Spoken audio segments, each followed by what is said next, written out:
안녕하세요 여러분. 이번 시간에 배우게 될 내용은 엔드포인트에 해당하는 내용입니다. CURL 컬을 통해서 응답을 확인하고 테스트까지 진행하게 될 텐데, 자, 여러분들 제가 강의를 진행하면서 여러분들에 대해서 생각을 많이 해보곤 하는데, 이 강의를 통해서 여러분들이 얻었으면 하는 것은 AI를 통해서 만들 수 있다의 형태이지, 제가 실습까지 같이 진행하면서 여러분들이 하나하나 타이핑을 치고자 하는 목적이 아닙니다.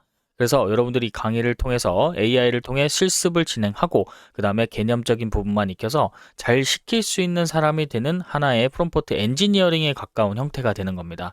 그래서 여러분들이 개인 실습에 강의를 의존하고 있습니다. 그래서 제가 뭐 따로따로 제가 타이핑을 치거나 프롬프트를 입력해서 결과값을 받아보는 형태는 진행하고 있지 않습니다. 자, 그럼 이번 강의 바로 시작해 보도록 하겠습니다.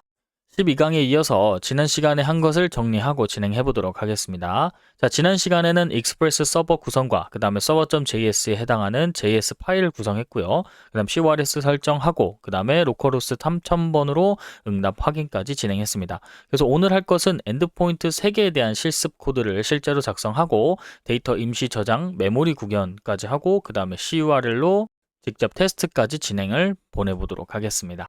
자, 가장 첫 번째 프롬프트로는 라우터 요청에 대한 코드입니다. 그래서 너는 Node.js 익스프레스 백엔드 개발자야. 아래에 있는 3개, API 엔드포인트를 구현해줘 라고 하고 post get post라는 것을 엔드포인트 값을 만들었습니다. 그리고 그 안에 있는 우리가 각각의 센서에 대한 부분들을 메모리 저장하는 것과 그리고 저장된 최신 상태를 반환, 그 다음에 디바이스를 받아서 스테이트에 해당하는 상태 값을 업데이트하는 부분까지 진행해보면 되겠습니다. 그 다음에 조건에서는 뭐 필수 필드 누락시 400 반환, 그 다음 유효하지 않은 이제 디바이스 값이 있을 시 400 반환, 그 다음에 응답은 모두 제이슨 각 줄의 주석을 포함해줘 라고 해서 설명까지 진행해 보도록 하겠습니다. 첫 번째 결과값은 상태 저장 객체 선언 부분입니다. 서버 메모리에서 최신 상태를 저장하기 위해서 let으로 구현을 했습니다. 값이 계속 바뀌기 때문에 let으로 선언을 했고 서버를 재시작하면 초기화가 됩니다. 그래서 let이 아닌 const라든지 아니면 bar라는 값이 있는데 여러분들이 AI 검색을 통해서 조금 더 자세히 알아보시면 좋습니다. 메모리 저장에 대한 한계값이 있어서 14강에서 파일 저장으로 우리가 개선을 진행해 보도록 하겠습니다. 자, 다음은 포스트에 해당하는 첫 번째 요청 부분이고요. 포스트를 통해서 엔드포인트 값을 정의하고 그 다음에 REQ, RES를 통해서 우리가 응답과 그 다음에 요청에 해당하는 부분으로 나눠져 있고요. 그 다음에 REQ 바디에서 데이터 값을 꺼내기 위해서 3개에 해당하는 센서의 데이터들을 우리가 꺼내게 됩니다. 그럼 필드, 필수 값에 해당하는 부분들을 검증하게 될 텐데 이제 해당하는 값들이 undefined, 값이 없는 값으로 나왔을 때 if 문을 걸어서 조건을 걸어주고 그 다음에 최신 상태를 업데이트하기 위해서 state에 해당하는 부분으로 계속되어서 업데이트하게 되고 그 다음에 콘솔 로그를 통해서 수신된 값을 확인한 다음에 res, json 형태로 다시 응답을 보내주는 형태입니다. 자, 다음은 get 부분입니다. API state에 해당하는 부분이고요. res respawn을 통해서 실제 현재 상태값 그대로를 반환하는 형태입니다. 그래서 응답 예시로는 아래에 있는 센서 데이터와 그 다음에 제어 부분, 그 다음에 업데이트된 부분에 해당하는 가장 단순한 라우터 형태입니다. 저장된 것을 그대로 내보내기 때문에 get으로 요청을 진행하게 됩니다. 자, 다음은 post로 구성되어 있는 API commands에 해당하는 부분입니다. 여기서는 요청에 대해서 응답을 해주는 부분이고 디바이스와 스테이트에 해당하는 REQ 바디 값으로 데이터를 꺼내게 되고 유효한 디바이스에 해당하는 값인지 if 문으로 확인을 하게 됩니다. 그 다음에 상태를 업데이트 할 텐데 여기서 불리언 값으로 이제 스테이트에 해당하는 값이 true면 false, false면 true 값으로 이제 구성을 하게 됩니다. 자, 그 다음에 콘솔 로그로 한번 찍어보고 res, json으로 이제 state ok에 해당하는 내용으로 이제 반환 값을 줄 수 있습니다.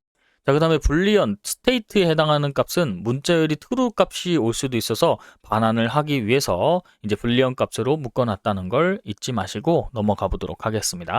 자, 다음은 컬 요청 부분입니다. 포스트에 해당하는 내용이고요. 앞에 있는 명령어를 통해서 여러분들이 요청을 진행해 주시면 되고 만약에 요청을 하시다가 오류가 나거나 아니면 터미널에서 입력할 수 없는 상태다 싶으면 여러분들이 다양한 형태로 요청을 할 수가 있습니다. 그래서 요청을 기준으로 어쨌든 3개에 대한 센서 데이터를 보내서 실제 저장이 되는지 그 다음에 OK라는 값이 나오는지를 확인하기 위해서 여러분들이 AI 요청을 통해서 프롬프트를 작성하신 다음에 여기가 컬 요청이 아니라 다른 요청으로도 진행을 해보시는 것도 좋은 방법입니다.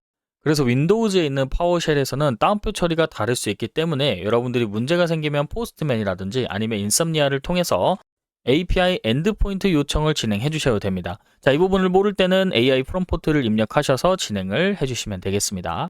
자, 다음 컬 요청 테스트 부분입니다. get 플러스 post에 해당하는 부분이고요. 커맨드에 해당하는 부분입니다. 그래서 3000번의 API 스테이트를 먼저 상태를 확인하고 그 다음에 LED를 켜는 작업을 진행할 건데 여기서 스테이트 값을 LED에 true 값으로 주게 되면 다시 true 값으로 확인할 수 있습니다. 그래서 첫 번째 해당하는 get 요청하고 그 다음에 post 다시 한번 get 요청해서 실제 현재 값이 바뀌었는지 확인해 보시는 것까지 진행해 주시면 되겠습니다. 마찬가지로 인썸니아 또는 이제 포스트맨을 통해서 API 엔드포인트 테스트를 해주셔도 상관없습니다. 자, 다음엔 에러 상황에 대한 테스트입니다. 필수 필드가 누락됐을 때 해당하는 상태 코드 값이 400으로 나오는지, 그 다음에 해당하는 응답 기대 값에 맞춰서 여러분들이 제대로 나오는지 확인해 주시고, 잘못된 디바이스의 부분도 여러분들의 상태 값과 그 다음에 기대 응답 부분 확인해서 진행해 주시면 되겠습니다. HTTP 상태 코드라고 제가 계속 말씀드렸습니다. 이 부분은 200, 400, 404, 그 다음 500 부분이 있고요. 여러 가지가 더 있습니다. 근데 우리가 기본적으로 사용하는 총 4가지의 부분이고, 이제 첫 번째 200은 성공, 정상 응답이라는 것에 대한 이제 보내주는 겁니다. 그래서 400과 404는 잘못된 요청 또는 없는 URL이라고 하는 것이고, 500은 서버 에러, 그 다음에 예상치 못한 오류가 500 에러가 되겠습니다. 그래서 400은 요청 측에 대한 문제고요. 500은 서버 측에 대한 문제라고 알고 계시면 여러분들이 백엔드랑 프론트를 구현하실 때 조금 더 구별이 쉽고 에러가 어디서 났는지 찾기 쉽습니다. 그럼 AI한테 요청을 할 때 400 에러가 났어 또는 404 에러가 났어 또는 500 에러가 났다고 하면은 요청 측인지 서버 측인지 잘 판단해서 얘기를 할 수 있기 때문에 여러분들이 각각에 해당하는 상태 코드 값이 뭔지 알고 계시면 좋습니다. 자, 그럼 마무리 해보도록 할 텐데 오늘 배운 내용에 대한 핵심 정리를 해보도록 하겠습니다. req.body를 통해서 포스트 요청의 제이슨 데이터를 우리가 가지고 왔죠. 그러면 필수 필드를 검증하는 undefined 체크 400까지 반환하는 걸로 우리가 예외 처리를 해뒀습니다. 그 다음에 레이 테스트라고 하는 스테이터스에 해당하는 메모리 임시 저장을 하고 서버 재시작지 초기화된다는 걸 알았습니다. 그 다음에 컬과 포스트맨으로 라우터 요청에 대한 확인을 하고 상태 코드 값 200, 400, 500에 해당하는 내용을 배웠습니다. 자, 그래서 3개 라우터 전부 동작하고 서버의 기본 구성에 대한 구조가 완성이 됐습니다.